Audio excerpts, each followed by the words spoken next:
صحابہ کرام کا جم غفیر ہے، میرے کریم نبی منبر پر جلوہ گر ہیں۔ میرے کریم نبی صحابہ کرام کو خوبصورت زندگی گزارنے کے طور طریقے بتا رہے ہیں، اللہ کی پہچان کرانے کے طور طریقے بتا رہے ہیں۔ میرے کریم نبی نے فرمایا صحابہ میں تمہیں پرانے زمانے کا ایک سبق آموز واقعہ سنانا چاہتا ہوں، وہ واقعہ جو عورتوں مردوں کی زندگی بدل دے، عورتوں مردوں کی زندگی میں انقلاب لانے والا واقعہ تمہیں سنانا چاہتا ہوں۔ صحابہ کرام نے عرض کی یا رسول اللہ ضرور سنائیے۔ میرے کریم نبی نے فرمایا صحابہ پرانے دور کا، پرانے زمانے کا ایک ظالم بادشاہ تھا، بڑا ہی کنجوس تھا۔ اس نے اعلان کیا کہ خبردار میری حکمرانی میں، میرے ملک میں کوئی کسی کو صدقہ نہیں دے گا، کوئی کسی کو خیرات نہیں دے گا، کوئی کسی بھوکے کو کھانا نہیں کھلائے گا، کوئی کسی پیاسے کو پانی نہیں پلائے گا۔ اگر کسی نے ایسا کیا تو، اگر کسی نے کسی کو صدقہ دیا تو، اگر کسی نے کسی بھوکے کو کھانا کھلایا تو، اگر کسی نے کسی غریب کی مدد کی تو اس کے دونوں ہاتھ کاٹ دیے جائیں گے۔ اللہ اکبر! ایک دم یہ خبر سنتے ہی ملک میں سناٹا چھا گیا، اضطراب پھیل گیا، لوگ ڈرنے لگے۔ کوئی بھی شخص کسی پیاسے کو پانی نہ پلاتا، بھوکے کو کھانا نہ کھلاتا۔ اللہ اکبر! اس ڈر کی وجہ سے کہ کہیں بادشاہ دونوں ہاتھ نہ کاٹ دے، یہ خبر پورے ملک میں پھیلی ہوئی تھی۔ 3 دن کا بھوکا ایک فقیر ایک عورت کے دروازے پر آیا، دستک دی، عورت باہر نکلی۔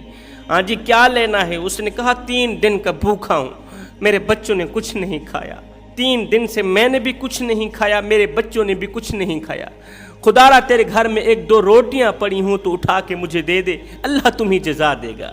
اس عورت نے کہا اے بندہ خدا کیا تو نے خبر نہیں سنی؟ اس نے کہا کون سی خبر؟ کہا بادشاہ نے اعلان کیا خبردار کوئی کسی کو صدقہ نہیں دے گا، اگر دو گے تو تمہارے دونوں ہاتھ کاٹ دیے جائیں گے۔ اب بتاؤ میں تمہیں صدقہ دوں یا اپنے دونوں ہاتھ کٹواؤں؟ اس نے کہا خدا را مجھ پہ کرم کرو، مجھ پہ ترس کھاؤ۔ بھکاری نہیں تھا، وہ فقیر تھا۔ فقیر اور بھکاری کے درمیان بھی بہت زیادہ فرق پایا جاتا ہے، فقیر اور بھکاری میں بھی بہت فرق ہوتا ہے۔ فقیر کسے کہتے ہیں، بھکاری کسے کہتے ہیں؟ جسے دنیا ٹھکرا دے، جسے دنیا ٹھکرا دے اسے بھکاری کہتے ہیں، اور جو دنیا والوں کو ٹھکرا دے اسے فقیر کہتے ہیں۔ میں اس شخص کو بھکاری نہیں کہوں گا، اسے فقیر کہوں گا۔ جو اس طرح کی حکمت بھری باتیں کرے نا، وہ بھکاری نہیں ہوتا، وہ فقیر ہوتا ہے، وہ اللہ والا ہوتا ہے، اس کے دل کا کنیکشن اللہ کی ذات کے ساتھ جڑا ہوا ہوتا ہے۔ اس فقیر نے کہا اے ملکہ تو نے بادشاہ کا اعلان تو سنا ہے، جو ظالم بادشاہ ہے اس نے اعلان کیا خبردار کوئی کسی کو صدقہ نہیں دے گا۔ تو نے اپنے بادشاہ کا اعلان تو سنا ہے لیکن میرے بادشاہ کا اعلان نہیں سنا۔ اس نے کہا تیرا بادشاہ کون ہے؟ کہا میرا بادشاہ وہ ہے جو بادشاہوں کا بادشاہ، جو شہنشاہوں کا شہنشاہ۔ میرے رب کا فرمان ہے جو کسی کو صدقہ دے گا میں اسی کے صدقے بری موت سے اسے بچاؤں گا۔ میرے رب کا فرمان ہے، صدقہ موت کو ٹال دیتا ہے، برے وقت کو ٹال دیتا ہے، مصیبتوں کے وقت تمہارے کام آتا ہے، تمہارے ہاتھ کا دیا صدقہ پریشانیوں کے وقت جب تم تنہا اکیلے رہ جاؤ گے نا، یہ صدقہ تمہارے کام آئے گا۔ ہائے فقیر کی درد بھری باتوں پر عورت کو ترس آیا۔ ترس کھاتے ہوئے اس نے بادشاہ کے غضب کی پرواہ نہ کرتے ہوئے، بادشاہ کی سزا کی پرواہ نہ کرتے ہوئے اس عورت نے 2 روٹیاں اٹھائیں فقیر کو دے دی۔ جا فقیر تو بھی کھا، اپنے بچوں کو بھی کھلا۔ یہ خبر پھیلتی پھیلتی بادشاہ کے کانوں تک گئی۔ بادشاہ نے کہا ہے کون میرے حکم کی خلاف ورزی کرنے والا؟ جاؤ اس کو دونوں ہاتھوں کو کاٹ دو، اس نے میری نافرمانی کیوں کی؟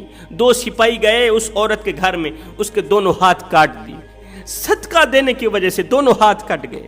ہاتھ کٹنے کے بعد کچھ عرصہ گزر گیا، کچھ عرصہ گزرنے کے بعد اس بادشاہ نے اپنی ماں کو کہا ماں میں کسی ایسی لڑکی سے شادی کرنا چاہتا ہوں جو حسن کی ملکہ ہو، جو حسن کی شہزادی ہو، جس کے حسن کو دیکھ کر چاند بھی شرما جائے۔ کیا کوئی ایسی لڑکی، ایسی عورت میرے لیے پیدا کی ہے اللہ نے؟ اس کی ماں نے کہا کہ ہمارے ملک میں اسی ایریا میں ایک عورت رہتی ہے جو بہت ہی زیادہ حسین و جمیل ہے. میں نے اس سے پہلے کوئی بھی اتنی حسین و جمیل لڑکی نہیں دیکھی تھی. اللہ نے بڑے ہی اسے حسن سے نواز رکھا ہے. چاند بھی اسے دیکھ کے شرماتا ہے. اس کا حسن دیکھ کر ہر بندہ تعریف کیے بغیر نہیں رہتا. لیکن اس میں ایک عیب ہے. ماں کون سا عیب ہے؟ کہا وہ عیب یہ ہے کہ اس کے دونوں ہاتھ کٹے ہوئے ہیں. یہ وہی عورت تھی جس نے فقیر کو صدقے کے طور پر 2 روٹیاں دی تھیں اور بادشاہ نے اس کے دونوں ہاتھ کاٹ دی. حسن کی ملکہ شہزادی. لوگ اس کے حسن کی تعریف کیا کرتے تھے. بادشاہ نے سپاہی بھیجے. اس عورت کو لے کر سپاہی بادشاہ کی خدمت میں حاضر ہوئے. وہ عورت جس کے ہاتھ 2 روٹیاں دینے کی وجہ سے بادشاہ نے کٹوا دیے تھے. فقیر کی بھوک مٹانے کی وجہ سے بادشاہ نے اس کے دونوں ہاتھ کٹوا دیے تھے. بادشاہ کے سامنے حاضر ہوئی. بادشاہ نے جیسے ہی اس کا حسن و جمال دیکھا, اس کے حسن و جمال نے بادشاہ کو حیرت میں ڈال دیا. اتنی بڑی حسین و جمیل عورت. خیر, بڑی دھوم دھام سے بادشاہ نے اس عیب دار خوبصورت ترین عورت سے شادی کی. شادی کرنے کے بعد بادشاہ اس سے بڑا ہی پیار کرنے لگا, اسے بڑی محبت دینے لگا, عزت دینے لگا, اس سے محبت کرنے لگا. سال گزر گیا. اس عیب دار عورت سے اللہ نے ایک بچہ عطا کیا. اب بادشاہ اس خوبصورت عورت کو عزت دیتا, اس سے محبت کرتا, اس سے پیار کرتا. لیکن جو دوسری بیویاں تھیں وہ حسد کی آگ میں جل رہی تھیں. وہ موقع تلاش کر رہی تھی کیونکہ ایسا موقع مل جائے ہم اس نئی نویلی دلہن کو بادشاہ کی نظروں سے گرا دیں. بادشاہ کا ایک بچہ بھی پیدا ہو گیا تھا. اللہ کا کرنا ایسا ہوا کہ کسی مقصد کے لیے بادشاہ دوسرے ملک میں گیا. دوسری بیویوں کو موقع مل گیا. اس نئی نویلی دلہن کو بادشاہ کی نظروں سے گرانے کا موقع مل گیا. نئی نویلی دلہنوں نے ایک خط لکھا, پیغام لکھا, بادشاہ تک پہنچایا. اس خط پر لکھا تھا کہ آپ کی جو نئی نویلی خوبصورت دلہن تھی وہ تو بدکار نکلی ہے, وہ تو عیاش نکلی ہے. اس کے غیر محرم مردوں سے کافی سارے تعلقات ہیں. اس نے تو آپ کی عزت کی دھچیاں اڑاتی ہیں. اب بادشاہ نے جیسے ہی خط پڑھا, بادشاہ نے واپسی جواب دیا کہ میرے آنے سے پہلے اس بدکار عورت کو جو میری عزت کی دشمن بن بیٹھی ہے, اس بدکار عورت کے گلے میں سیاہی کا ایک پٹا ڈال دو. اسے ملک سے دور کہیں جنگل میں جا کے چھوڑو. جنگلی جانور اسے بھی اور اس کے بچے کو بھی چیر پھاڑ کر کھا جائیں گے. یہی اس کی سزا ہے. بادشاہ کی عزت کی دھچیاں اڑانے کی یہی سزا ہے. اب بادشاہ کا حکم پڑھتے ہی سپاہیوں نے کیا کیا, اس خوبصورت عیب دار عورت کے گلے میں سیاہی کا ایک پٹا ڈالا. اس کے بچے کو اٹھا کے اس کے کندھے پر رکھا. ملک سے دور کہیں جنگل پر تنہا چھوڑ کے واپس چل گیا. اب وہ جنگل میں تنہا اکیلی رہ گئی. اتنے بڑے برے وقت میں بھی اللہ کا شکوہ نہیں کیا تھا, شکر پہ شکر کرتی رہی. جے سونا میرے دکھ وچ راضی, میں سکھ نو چلے ڈام. دونوں ہاتھ بھی کٹ گئے. بادشاہ کی طرف سے جواب مل گیا, ابھی جنگل کے جانور آئیں گے, مجھے چیر پھاڑ کر کھا جائیں گے. اب اسے پانی کی تلاش تھی. پیاس نے اسے ستایا ہوا تھا, بھوک نے اسے رلایا ہوا تھا. زمانے کی ستائی ہوئی عورت پانی کی تلاشی کے لیے کبھی ادھر بھاگتی, کبھی ادھر کو بھاگتی. دور سے اسے ایک نہر ملی, نہر نظر آئی, بھاگتی ہوئی گئی. جیسے ہی نہر میں پانی دیکھا, جیسے ہی پانی پینے کے لیے جھکی تو اس کی گردن پر بیٹھا اس کا معصوم بچہ پانی میں جا گرا, نہر میں ڈوبنے لگا, غوطہ کھانے لگا. ہے معصوم بچے کو ڈوبتا ہوا دیکھ کر ماں کے اندر سے ایک چیخ نکلی, زوردار چیخ نکلی. ہے یہ چیخ ہواؤں کو پھاڑتی ہوئی, فضاؤں کو پھاڑتی ہوئی, پہلے آسمان کو چیرتی ہوئی, دوسرے آسمان کو چیرتی ہوئی, 7 آسمانوں کو اس چیخ نے چیر ڈالا. یہ چیخ عرش پر جا ٹکرائی, یہ فریاد عرش پر جا ٹکرائی. اتنے میں 2 خوبصورت نوجوان اس روتی ہوئی عورت کے پاس آئی. پوچھنے لگے کیوں رو رہی ہے؟